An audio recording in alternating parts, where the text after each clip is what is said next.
네, 여러분 안녕하십니까, 덕꿀입니다. 오늘 월요일 장을 마치고 이렇게 저녁에 인사를 드리게 됐습니다. 오늘은 한올이 조금 반등을 했죠. 4만원 중반대로 올라왔고요. 과연 이 반응의 심리가 무엇일지 좀 궁금합니다. 이게 오늘 보니까 외국인들이 좀 많이 매수를 했고, 나머지 기관들은 조금 소량 7,000주 가까이 매도를 했고, 공매도들도 오늘은 거의 안 들어왔어요. 공매도도 거의 안 들어오고.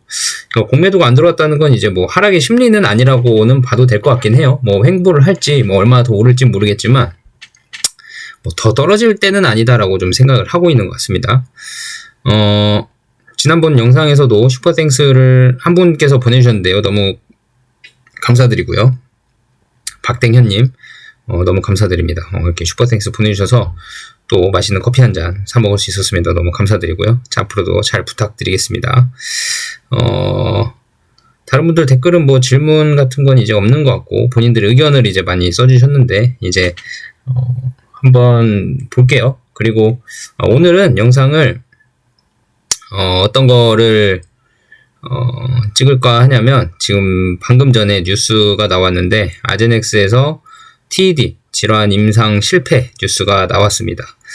중단이 실패로 인한 중단입니다. 실패로 인한 중단이 뉴스가 나왔고요.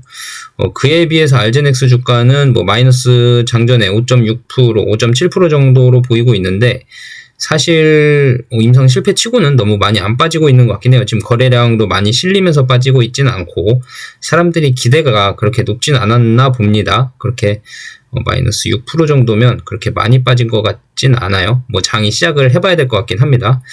이뮤노반트도 같이 덩달아 빠지고 있습니다. 조금 빠지고 있는데, 이뮤노반트도 거래량이 많이 실리고 있지 않은 상태에서 7주, 30주, 100주, 많게는 한 번에 2000주도 있는데, 대부분이 그 정도고요. 엄청나게 거래량이 파바박 실리면서 빠지는 건 아니라서, 이건 그냥 개인이 무서워서 파는 사람들이다 정도만 좀 생각하시면 될 것 같고, 전혀 겁먹을 정도의 거래량을 실어가면서 하락은 아닌 것 같고요. 아제넥스도 마찬가지고요. 그래서 제가 한번 찾아봤어요. 왜 그러는지 한번 찾아봤는데, 한번 들어보시죠. 이게 아제넥스 사이트입니다. 한글로 번역을 한 거고요. 한번 같이 읽어보시면, 여기 보시면 오늘 중등도에서 중증 갑상선 TED를 앓고 있는 성인을 대상으로 에프가티지모드 SC 피하주사 제형 및 히알루로니다제를 섞은 피하주사 제형을 평가하는 3상 업라이트 TED 연구가 중단된다고 발표됐습니다. 이 결정은 사전에 지정된 중간 분석 데이터 검토한 후 무용성을 이유로 임상시험을 중단하라는 독립 데이터 모니터링 위원회의 권고에 따른 것입니다. 그러니까 무용성이라는 것은 실질적인 약효를 입증하기가 어렵다라는 겁니다. 그래서 중요한 것은 에프가티지모드가 양호한 안정성과 내약성 프로파일을 보였으며 새로운 안전 신호는 확인되지 않았다는 점입니다. 그러니까 안정적으로 잘 투여는 됐는데 유효성 면에서 많이 부족하기 때문에 임상에서 실패를 했다, 이 얘기입니다. 아제넥스 최고 의료 책임자인 이 박사는 연구 결과가 원하는 결과를 달성하지 못해 실망스럽고, 특히 TED와 함께 생활하며 이 어려운 질병에 대한 새로운 치료법을 찾고 있는 환자들에게 공감하고 있습니다 라고 말했습니다. 우리는 관찰된 환자 결과에 대한 의미 있는 중간평가를 제공하고 연구의 향후 성공 가능성을 책임감 있게 평가할 수 있도록 이 무용성 분석을 미리 계획했습니다.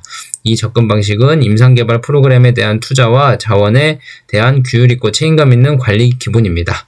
TED 커뮤니티와 이러한 연구에 기여한 모든 분들께 깊이 감사드립니다 라고 했습니다. IDMC, 아까 그 데이터 모니터링 위원회죠.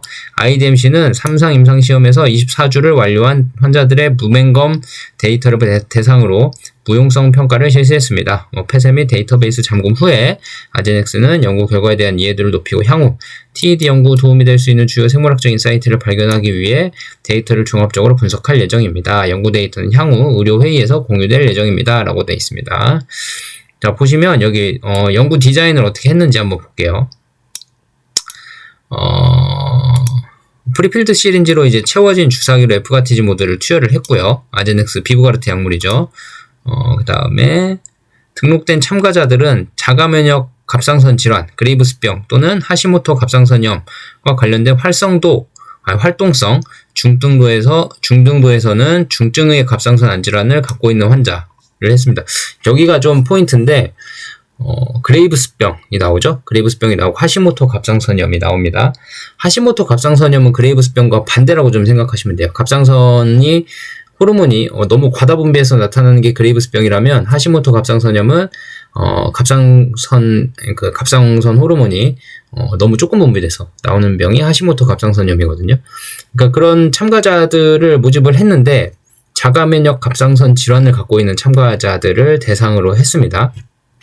그런데도 임상에 실패를 했어요. 자, 그러면 왜 실패를 했을지, 바토클리맙과는 임상의 차이가 뭐가 있는지 한번 볼게요. 이게 지금 제가 띄워놓은 바토클리맙, 저희가 임상을 하고 있는 바토클리맙의 3상 그 설계고요. 클리니컬 트라이얼스에 있는 겁니다. 지금 이제 올해 마감이 될 것 같고요. 내년 1월 달에 아마 계획을 발표할 그 연구 결과를 발표를 할 것 같은데 1월 12일에 아마 지금 그 JP 모건 헬스케어 컨퍼런스가 1월 12일 월요일에 지금 발표가 예정돼 있습니다. 우리나라 시간으로 월요일 밤이 될 것 같고요. 월요일 밤에 이제 우리나라 시간으로는 예정이 된 것 같은데 과연 그때 TED 결과 발표를 할 수 있을지 조금 이제 집중이 되는 사안이고요. 앞으로 한 2주 정도가 남은 사안입니다. 2주가 남았나요? 3? 더 남았죠? 이제 1주, 이번 주 포함하면 1주, 2주, 3주, 4주, 한 달이 남았네요. 한 달. 15일이니까, 그죠? 1월 12일이니까 거의 한 달 가까이 남았는데, 아제넥스랑 다른 점은 뭐냐면, 아제넥스랑 다른 점은 사실 거의 없다고 보셔도 돼요. 결국은, 이뮤노반트의 TED는, 갑상선 기능 항진증이 통제되고 있거나, 경미한 저갑상선 또는 고갑상선 기능 항진증이 있는 사람, 그러니까, 경미하게 저갑상선이나 고갑상선 기능 항진증, 그러니까 경미한 저갑상선, 경미한 고갑상선 항진증이 있는 사람들을 대상으로 하는 거고, 웬만한 갑상선 기능 항진증은 통제가 돼 있어야 됩니다. 그러니까 갑상선 호르몬 수치가 어느 정도 조절이 되는 사람에 한해서 지금 진행을 한 거고요. 그리고 항체는 보유를 하고 있어요. TSHR 안티바디, AB가 안티바디거든요. 이 항체는 보유를 하고 있어야 된다. 이 얘기입니다. 그러니까 결국은 TED는 자가면역 질환을 동반하는 그런 건데 아제넥스 같은 경우는 사실 이게 왜 실패를 했는지 데이터를 봐야 되지만 가장 중요한 원인은 유효성 부족이라고 아까 여기 무용성을 이유로라고 이렇게 써 있잖아요. 유효성 부족이라고 나왔습니다. 그럼 아제넥스의 유효성 부족은 왜 나왔을까요? 같은 자가면역 질환 치료제를 개발도 하면서 안티-FcRn 저해제로 같이 개발을 하고 있는데 아제넥스 약은 왜 중간에 FDA가 임상을 중단하라고 하고 이뮤노반트는 왜 이번 달에 임상이 다 끝나게 될까요? 상당히 아이러니합니다. 같은 FcRn 저해제인데 결국은 무슨 차이일까요? 다들 아시겠지만 약의 성능의 차이일 가능성이 충분히 있습니다. 아제넥스 같은 경우는 안티-FcRn 저해제를 같이 개발을 하고 있지만 약이 안티-FcRn 저해제로 같이 하고 있지만 IgG 감소 농도가 60% 중반으로만 머물고 있고 바토클리맙 같은 경우는 처음에 고용량 680ml로 때린단 말이에요. 아제넥스도 양을 고용량으로 넣으면 되지 않나요? 하는데 아제넥스 약은 고용량으로 못 넣어요. 안정성 때문에. 용량이 딱 정해져 있습니다. 환자 몸무게에 따른 용량으로 정해져 있거든요. 딱딱. 근데 이제 이뮤노반트는 그 약물의 약물의 그 용량을 고용량과 저용량으로 바꿔서 넣을 수 있기 때문에 이점이 있고, 아제넥스 같은 경우는 딱 용량이 정해져 있기 때문에 그 환자한테 그 용량을 투여했을 때 약물이 안 된다 그래서 더 약을 더 넣고 할 수가 없어요. 임상 설계가. 근데 이뮤노반트는 환자가 안 좋으면 고용량으로 많이 넣고 환자가 좋은 상태면 저용량으로 넣고 이런 선택의 폭이 있습니다. 근데 임상시험 할 때는 일반적으로 하죠. 이뮤노반트 같은 경우는 고용량으로 12주를 때려놓고 뒤에 저용량으로 12주로 바꿔서 넣는 임상시험을 지금 하고 있고 지금 마무리 단계를 밟고 있고요. 그러니까 그 고용량일 때 처음에 고용량을 때려 넣었을 때 환자들의 감소 농도가 중요하거든요. 왜냐하면 눈이 이렇게 갑상선 암병증을 앓고 있는 환자들은 눈이 이렇게 좀 많이 튀어나와 있어서 되게 불편감을 느끼고 있어요. 근데 아제넥스 약물은 용량이 그렇게 높은 편은 아니기 때문에 이 눈에 튀어나온 정도가 줄어드는 폭이 처음에 투여하자마자 줄어드는 폭이 이뮤노반트보다는 훨씬 덜 할 거거든요. 이뮤노반트는 줄어드는 폭이 고용량을 딱 넣으면 한 번에 확 줄어들 수도 있고요. 그 다음에 저용량으로 유지용법으로 눈이 들어간 상태에서 유지용법으로 이제 임상을 계속 진행할 수 있는 거고, 아제넥스 약물은 처음에 잡지 못하고 계속 꾸준히 저용량으로만 넣어서 꾸준히 낮추려고 하는데 그 유효성 데이터가 사실 쉽지가 않다. 왜냐하면 이런 거예요. 그 TED라는 질환 자체가 사실 그런 게 있어요. 시간이 지나면서 눈의 안구 돌출 정도가 조금씩 들어가는 환자들도 있습니다. 만성 환자들은. 그러니까 환자군을 설정을 할 때 물론 잘 선정을 해야 되는 것도 있지만, 선정을 할 때 어떻게 해야 되냐면, 아제넥스 같은 경우는 활동성이 있는 환자도 있고 만성인 환자들도 모집을 한 것 같아요. 크로닉 환자를 모집을 한 것 같고, 이뮤노반트 같은 경우는 만성인 환자가 아니라 활동성인 사람, 지금 활동성인 사람 환자들만 모집을 했거든요. 그 차이가 좀 있는 것 같고, 그러니까 아제넥스 같은 경우는 만성인 환자들은 사실 시간이 좀 지나면 그게 자연관해라고도 얘기를 하거든요. 조금씩 눈알이 튀어나왔던 게 시간이 지나면서 조금씩 들어가는 환자들이 만약에 이 모집군에 껴버리면 이게 약물로 인해서 눈이 들어간 건지 시간이 지나서 들어간 건지, 이 위약군이랑 비교할 때 그 약물 데이터의 가치가 떨어져 버려요. 그러니까 뭐 위약을 투여한 사람도 뭐 그런 거죠. 점점 만성 환자라서 점점 이제 눈이 들어갈 시즌이 된 사람이 위약군으로 선정이 되면 약을 놓은 사람도 들어가고 위약인 사람도 만성 시즌이라 들어가고, 이래버리면 이제 위약과의 차이가 별로 안 나버리잖아요. 그러니까 그 유효성 데이터 면에서 조금 부족한 면이 나올 수 있죠. 대신에 이뮤노반트 같은 경우는 활동성, 지금 한창 갑상선 암병증이 활동하고 있는 사람들만 모집을 했기 때문에 고용량으로 딱 투여했을 때 안구 감소 정도가 확 느껴질 수 있는 그런 환자들을 대상으로 진행을 하고 있습니다. 그리고 가장 중요한 건 이 TED도 자가면역질환 항체 때문에 일어나는 거기 때문에 이 항체를 얼마나 줄여주느냐가 가장 키포인트인데, 아제넥스 같은 경우는 60% 중반대의 항체를 줄여주고요. 이뮤노반트 같은 경우는 고용량에서는 거의 80%까지 줄여주고, 그 다음에 저용량에서는 이 아제넥스와 비슷한 60% 때까지 줄여주기 때문에 처음에 고용량을 투여해서 항체를 확 낮춰서 안구 돌출 정도가 확 개선이 되게끔 환자가 느끼게끔 한 다음에 저용량을 투여함으로써 그 안구가 들어간 정도가 유지가 되게 할 수 있는 그 용법으로 지금 임상을 진행을 하고 있고, 아제넥스는 중간에 IDMC에서 데이터 모니터링 위원회에서 안 돼, 너네 약은 유효성이 부족할 것 같아, 너네 임상 중단해도 되겠어라고 권고를 받은 거고요. 이뮤노반트 같은 경우는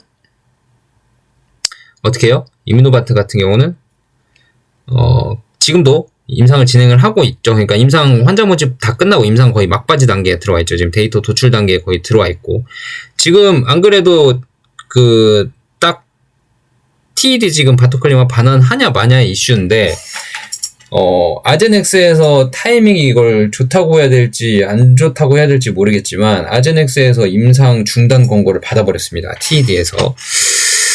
자, 이게 지금 얼마나 뭐라 그러죠? 의미가 있을지. 지금 장전에는 그러면 이뮤노반트가 올랐어야 되지 않냐. 장전에 지금의 거래는 사실 개인 간의 거래이기 때문에 아제넥스가 빠지니까 그러면 이뮤노반트도 실패하는 거 아니야? 라고 빠지고 있는데, 이게 항체 감소 농도에 따른 차이 때문에 그런 거라고 시장이 인식하는 순간 이뮤노반트는 그럼 TED 이거 반납 안 할 수도 있겠는데? 하는 상황이 또 생길 수도 있을 것 같아요. 장중에 한번 시장이 어떻게 인식하는지를 봐야 될 것 같고요. 한올은 이미 그 그레이브스병 임상 저번에 했잖아요. 여기 보시면 아까 읽어볼 때 여기 그레이브스병, 그 다음에 하시모토 갑상선염 이렇게 나와 있잖아요. 이뮤노반트의 약은 하시모토 갑상선염이든 그레이브스병이든 다 유효성이 있을 수 있는 약물입니다. 그래서 이미 그레이브스병에서 TED를 동반한 환자들이, 그레이브스병 환자 중에 TED를 동반한 환자가 뭐 환자 수가 한 그레이브스병 환자의 한 30-40%는 TED를 동반한다고 나오게 되는데, 많게는 50%까지 보는 사람도 있어요. 그런 환자들을 대상으로 저번에 그레이브스병 진행을 하면서 TED도 같이 나와 있는 같이 있는 바토클리마브로 그레이브스병 이상을 진행을 하면서요. 그레이브스병도 앓고 있는데 TED까지 동반 발현이 돼서 앓고 있는 환자들이 있었거든요. 그 환자들 같은 경우는 그 환자들의 80%가 TED를 동반을 했는데, 그러니까 그레이브스병 임상을 했을 때 그 환자 수의 80%가 TED도 같이 동반을 했습니다. 근데 그때 그레이브스병 임상을 하면서 TED 결과도 어떻게 됐냐? TED도 다 개선이 됐어요. 안구돌출을 개선한 바가 큽니다. 그때 한 25명 정도 이제 임상 이상을 등록을 했거든요. 바토클리마브로. 근데 그 중에 20명은 그레이브스병을 앓고 있었습니다. 앓고 있었고, 그래서 안구 돌출 변화를 봤더니 상당히 많은 개선이 일어났던 걸 알 수 있고요. 그래서 지금 이 아제넥스의 TED 임상 실패가 지금 주목할 만한 게 IgG 감소 농도에 따른 실패인지, 아니면 위약군 반응이 너무 좋아서 약효를 입증하기가 어려운 건지, 이걸 좀 봐야 되는데, 아제넥스 같은 경우는 글쎄요, 위약군 반응이 너무 좋아서라고 할 수는 있지만 사실 항체 감소 농도의 정도의 차이가 너무 크거든요. 그러니까 이뮤노반트 같은 경우는 80%까지 항체를 고용량으로 넣으면 제거가 되는데, 아제넥스 같은 경우는 60%까지밖에 못 되기 때문에 환자들이 처음에 느끼는 그 감정 자체가 너무 다를 수 있어요. 그러니까 이뮤노반트가 넣었을 땐 효과가 좋은데 라고 했다가도 아제넥스 거 넣으면 얘는 왜 효과가 별로 안 느껴지지? 라는 정도의 약물의 효능일 수 있어서 유효성 입증하기가 상당히 차이가 난다는 게, 이 객관적인 데이터를 봐야 되겠지만 결국은 둘이 임상을 중단하고 끝내고의 차이는 IgG 감소 농도의 차이 말고는 없지 않을까 싶어요. 환자군이 그렇다고 해서 그렇게 달랐냐? 그러지도 않을 거거든요. 이뮤노반트든 아제넥스든 같이 FcRn 저해제를 개발을 하고 있는데, 우리는 이런 환자군, 너네는 저런 환자군 해서 뭐 임상 전략에 따라 조금은 다를 차이는 있을 수 있지만, 그렇다 그래서 환자들의 군 모집이 그렇게 크게 다를 바는 없었던 것 같거든요. 근데 아제넥스 약이 조금 과거에도 문제가 됐던 점이 있던 게, 옛날에 뭐가 있었냐면, ITP라는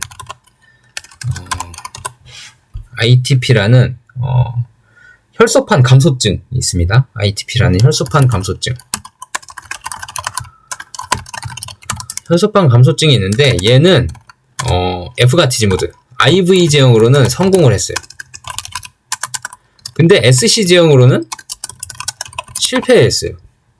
이때 왜 그랬냐면 위약군 반응이 너무 좋았어요. 그러니까 위약군도 혈소판 감소증이니까 혈소판이 없어서 문제인 거잖아요. IV 때는 위약 반응이 적었거든요. 가짜 약이야 하고 넣어도 사람들이 혈소판이 많이 늘어나지 않았단 말이에요. 약물 넣은 데는 늘어났는데, 근데 SC 제형에서는 위약군을 넣었더니 위약군에서도 혈소판 감소증 개선 정도가 너무 많이 돼서 SC 제형 그 약효로 뭔가 혈소판 증가가 일어났다라고 하기에는 위약보다 훨씬 더 약효가 더 좋았다라고 차이를 보이기에는 너무나 차이가 안 났어요. 그래가지고 SC제형이 실패를 하는 사례가 있고요. 그리고 PV 천포창 같은 경우는 SC제형도 제형 실패를 했습니다. 임상 실패를 했고요. 임상 실패. 얘는 IV도 성공 아마 안 했을 거예요. 그리고 지금 TED 갑상선 암염증 SC 실패. 아이고.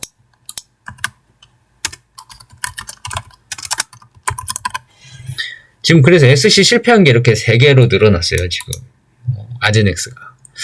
근데 보시면 SC는 왜 실패할까요? 아제넥스 SC가 이렇게 실패하는 이유. ITP 같은 경우는 IV는 성공을 했거든요. SC는 실패했어요. 그럼 이 말은 ITP의 질환에서는 IV일 때 약물의 농도가 진할 때는 성공을 했는데 히알루로니다제를 섞어서 SC형으로 변환을 시켰더니 잘 안 어울렸던 거라고 판단을 좀 할 수 있으니까 IgG 제거율이 더 오히려 조금 더 낮아질 수 있는 상황이 됐을 수도 있다라는 생각을 좀 해볼 수 있고요. 그렇게 이해를 하면 SC 제형이 보통의 F가티지모드 IV 제형보다 IgG 감소 농도가 더 낮다고? 그러면 여기 두 개도 이제 그러면 설명이 되죠. 그죠? 아, 얘네도 IgG 감소 농도가 너무 낮아서 실패했구나. 그러면 이제 아제넥스는 고민이 깊어집니다. IgG 감소 농도가 60% 정도만 나도 효능을 볼 수 있는 임상들밖에 못해요. 그 말은 무슨 말이냐면 류마티스 이런 것들, 용량을 고용량으로 투여해야만 하는 류마티스 뭐 이런 것들은 안 되고요. 쇼그렌은 지금 존슨앤존슨도 하고 있는데 아제넥스가 쇼그렌 시장 비빌 수 있을까 싶어요. 만약에 이렇게까지 지금 실패를 하는데 쇼그렌을 아제넥스가 같은 시기에 출시가 비슷하게 될 것 같은데, 쇼그렌은 아제넥스나 존슨앤존슨이나 이뮤노반트나 세계 회사가 비슷한 시기에 출시가 될 것 같은데, 쇼그렌도 이렇게 되면 아제넥스는 비빌 데가 없을 것 같습니다. 류마티스는 눈도 못 뜰, 쳐다도 못 볼 거고요. 그 다음에 루푸스 같은 경우도 글쎄요, 지금 먼저 치고 달려가고 있는 전신성 루푸스가 있지만, 그것도 만약 임상을 성공을 한다고 해도 데이터가 얼마나 나올지를 봐야겠고요. 만약에 그 루푸스라는 질환도 IgG 감소 농도가 60% 정도밖에 안 돼서 뭔가 임상을 실패할 질환이면 실패할 확률이 상당히 높죠. 고용량이어야만 접근이 가능한 상황이면 이뮤노반트한테 상당히 유리한 이점으로 지금 작용이 되고 있습니다. 지금 시장 자체가. 그래서 저는 지금 오늘 나온 이 이슈, 아제넥스가 그레이브스병, TED 임상에서 실패를 했다라는 이슈 자체가 시사하는 바가 뭐냐라고 좀 생각을 해보면, FcRn 저해제에 대한 의문은 아닌 것 같아요. 왜냐하면 너무 많은 지금 존슨앤존슨과 이뮤노반트, 그 다음에 아제넥스 이렇게 세 개의 회사가 서로 시장을 확장하기에 바쁘다고 한다면, 그 말은 무슨 말이냐면 안티-FcRn 저해제가 사실 데이터들이 많이 모여있고, 그런 데이터들이 모여있는 데이터들을 통해서 그런 해당 질환들에게도 영향이 충분히 있을 수 있다라고 생각해서 서로 임상을 확장해서 진행을 하고 있잖아요. 여러 가지 질환을 통해서. 그런 상황인데 FcRn 저해제 자체에 대한 기술력 아니면 그런 기전에 대한 의심을 한다? 그거는 조금 이제 그러기에는 데이터가 너무 지금 많이 쌓여가고 있는 상황이라서 쉽지 않을 것 같고, 그렇다면 무슨 차이냐? 결국은 IgG 감소 농도 차이다라고 좀 해석을 하는 게 정확한 해석이 아닐까 싶습니다. 그래서 과연 이뮤노반트의 TED는 어떻게 될지 조금 더 기대가 되어지는 상황이고요. 만약에 뭐 그럴 수도 있죠. 이뮤노반트 데이터도 안 좋을 수 있습니다. 뭐 이유야 어찌 됐건 IgG 감소 농도를 많이 제거를 했음에도 불구하고 뭐 예를 들어 위약 반응률이 너무 좋아서 이뮤노반트가 임상에 실패를 한다든지, 아니면 뭔가 다른 원인들, 우리가 알지 못하는 다른 그런 원인들이 나와서 실패할 수도 있지만, 지금의 아제넥스의 실패는 사실 바토클리맙도 실패인가? 라고 생각하기에는 근거가 좀 부족하긴 해요. 아제넥스가 실패했다고 바토클리맙도 실패해야 되냐? 그럼 근거가 뭐냐? 안티-FcRn이 실패했으니까 얘도 실패해야 돼 라고 하기에는, 그레이브스병 환자들 중에 아까 말씀드린 대로 TED를 동반한 환자들을 같이 임상을 했을 때는 TED 개선 정도가 환자들 중에서 80%의 환자들이 다 개선을 보여주는 그런 상황이 됐거든요. 그래서 글쎄요, 사실 여기에서 안티-FcRn 저해제를 기전 자체를 의심한다는 건 말이 안 되는 것 같고, 결국은 IgG 감소 농도의 차이가 아닐까 싶은 생각이 드는 대목입니다. 결국은 바토클리맙의 실패라고 만약에 본다면, 근데 이제 하놀바이오파마의 주가로만 보면 어제 다행이라 그래야 되나요? 아무튼 금요일에 한번 바토클리맙 반환 이슈를 주가가 반영을 했잖아요. 그죠? 그러면 사실 이 TED의 그 임상 실패 가능성을 반영을 한번 한 거거든요. 그쵸? TED 임상 성공해도 반환할 거니까 상업화 실패라고 그럴까요? 상업화 실패의 가능성을 주가에서 한번 반응을 한 거란 말이에요. 물론 저는 반대 방향으로 주가가 반응을 했다고 생각을 하지만, 아무튼 TED 상업화 실패라고 주가를 반영을 해놨는데, 지금 다음 날이 됐더니 아제넥스에서 TED를 철수한다? 얘기가 나온 거거든요. 그럼 이제 이뮤노반트는 고민이 커지는 거예요. 만약에 TED를 실패하면 뭐 당연히 할 말이 없고, 근데 실패하더라도 한올 주가에는 그렇게 큰 영향이 없을 겁니다. 왜냐하면 지금 이미 바토클리맙의 상업화 실패에 대한 내용은 주가에서 한번 반영을 다 했기 때문에. 다 했다고는 하긴 좀 그래도 아무튼 반영을 한번 해서 사람들이 그렇게 알기 시작했잖아요. 그래서 TED에 대한 기업 가치가 많이 빠져 있어요, 지금. 오늘 좀 반등했다고 해도 이 반등은 TED 때문에 반등한 건 아닌 것 같고 IMVT1402에 대한 기대감 때문에 좀 반등을 한 것 같거든요. 그러니까 TED에 대한 기대감은 많이 빠져있는 상황이라고 볼 수 있습니다. 그러니까 만약에 이뮤노반트가 1월 12일에 JP모건 컨퍼런스 헬스케어 컨퍼런스에서 만약에 TED 데이터를 발표를 한다고 한들 TED 실패입니다. 우리 바토클리마 반환합니다. 해도 주가가 2더 이상 빠질 게 없을 것 같고요. 우리 TED 실패했습니다. 바토클리마 반환합니다. 해도 그렇게 주가가 크게 빠질 건 없을 것 같습니다. 이미 TED에 대한 거품은 많이 빠져있는 상황입니다. 그러면 이제 뭐예요? TED가 플러스 알파가 돼버린 개념이에요, 지금. TED가 만약에 성공을 하게 되면 이제 상업화 출시 가능성이 훨씬 높아졌습니다. 아제넥스에서 TED를 접어줘서 참 뭐 고맙다고 해야 될지 뭐 어떻게 해야 될지 모르겠지만 아제넥스에서 TED가 안 나온다면 이제 남은 경쟁자는 어디일까 싶거든요. 상당히 그러니까 테페자와만 비교를 하면 되거든요. 비리디안도 있긴 하지만 비리디안이나 테페자나 똑같은 IGF-1R을 타기 때문에 글쎄요. 비리디안의 시장성은 그렇게 크진 않을 것 같고 테페자가 먼저 같은 기전으로 자리를 잡고 있기 때문에 테페자의 약물이 훨씬 더 좋을 것 같긴 하고 그 시장성에서 말씀드리는 겁니다. 뭐 효능면에서 부작용면에서는 비리디안이 더 안정적이라고는 하지만 지금 시장을 먼저 자리 잡은 테페자와 비교를 해야 될 것 같고요. 아제넥스가 TED에서 철수한 상황에서 이뮤노반트의 적수는 이제 아제넥스가 되지 못합니다.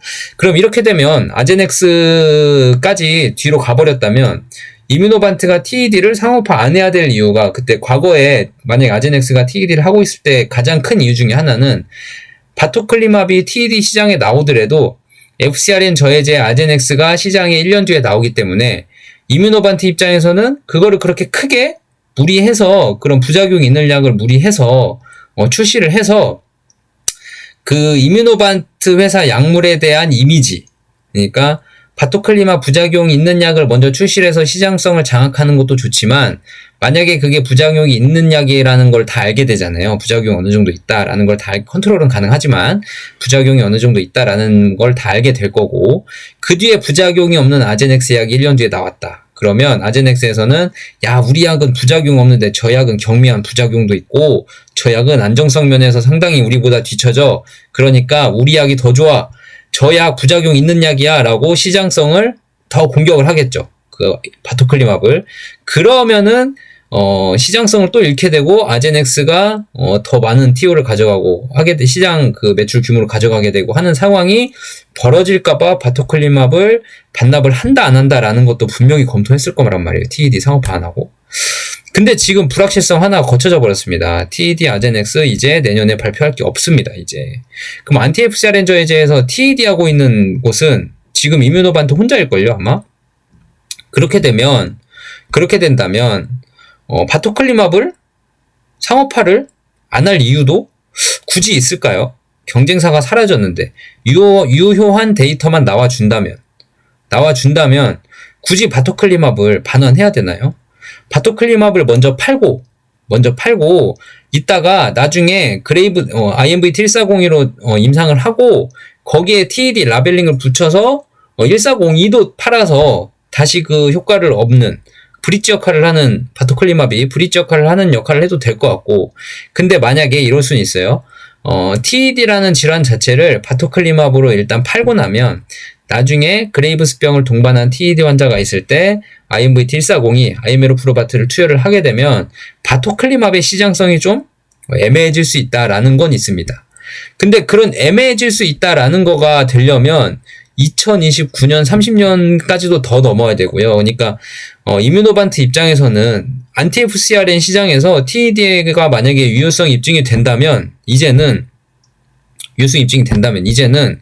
한 안티-FcRn 바토클리마브로 한 4, 5년간 이상은 이 바토클리마브를 팔 수 있거든요. 계속 팔 수 있고 그 뒤로도 만약에 TED 질환을 바토클리마비든 아이메로프로바트든 상황에 맞게 투여를 하면 돼요. 환자한테.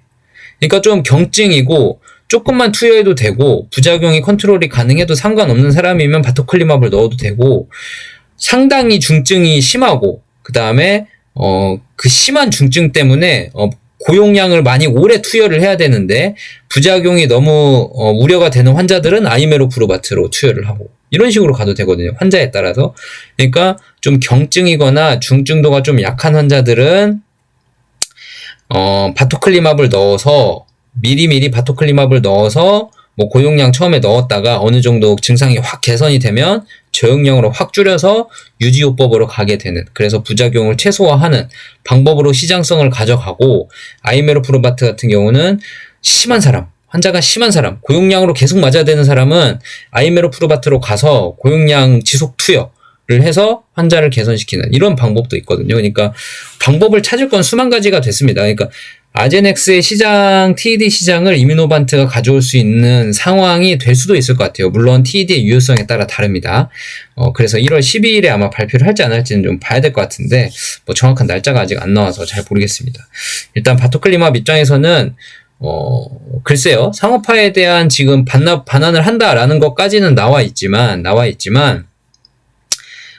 반환을 할지, 정말 제 댓글창에 달린 것처럼 TED만 빼고 반환을 할지.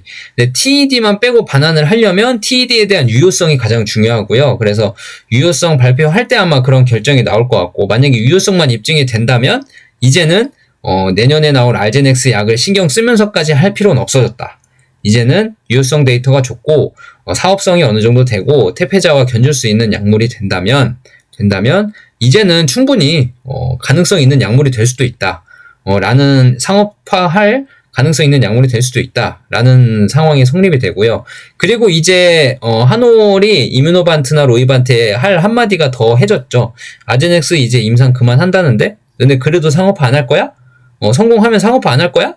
라는 것까지 지금 이야기할 수 있는 단계가 된 것 같습니다. 왜냐하면 최선을 다해야 된다는 그런 계약서상 그런 규약이 있는 것 같은데, 경쟁사가 없음에도 불구하고 우리가 임상에 성공했음에도 불구하고 우리 그래도 바토클리맙 출시 안 할래 라고 하기에는 명분이 과연 뭐가 있을까? 우리는 그래도 아이메로프로바트로만 할 거야 라고, 우리는 돈을 여기다 집중해서 여기에다가만 할 거야 하기에는 그 상업화를 위한 노력을 하지 않았다라는 점이 좀 비춰질 수 있지 않나라는 생각도 좀 들긴 하고요. 아무튼 한올 입장에서는 로이반트나 이뮤노반트 한 번 더 강력하게 주장을 할 수 있는, 우리들의 수익을 확보를 위해서 강력하게 주장을 할 수 있는 그런 상황의 논리가 하나가 더 생긴 것 같고요. 내일 시장에 그렇게 많은 기대를 반영을 할지 모르겠습니다. 일단 오늘 이뮤노반트장이 좀 봐야 될 것 같고요. 만약에 뜨뜻미지근하면 한국장도 그렇게 뜨뜻미지근하게 아니야, 얘네 바토클리맙도 효능 안 좋을 수도 있어 라고 생각하고 뜨뜻미지근하다면 내일 한올도 그냥 지나갈 것 같고요. 만약에 이뮤노반트 주가가 이게 IgG 감소 농도의 차이 때문이래 하면서, 그럼 이뮤노반트는 훨씬 가능성이 높겠네 라고 하면서 TED, 바토클리맙 TED는 지금 기업 이뮤노반트 주식 가치에 반영도 안 돼 있는데 일부 반영을 하면서 오늘도 상승이 높다. 그러면 당연히 그 얘기가 충분히 나올 것 같고요. 경쟁사 퇴출, 그러면서 경쟁사가 경쟁력에서 경쟁사가 없어졌다. TED는 안티FCR에서 한올바이오파마밖에 없다 하면서 이제 그 가치가 또 반영이 될 수 있겠죠. 그러니까 내일 만약에 오늘 저녁에 이뮤노반트의 주가를 좀 봐야 될 것 같고요. 좀 기대가 되는 소식이긴 한데, 오늘 저녁에 주가의 방향에 따라서 조금 달라질 수 있을 것 같습니다.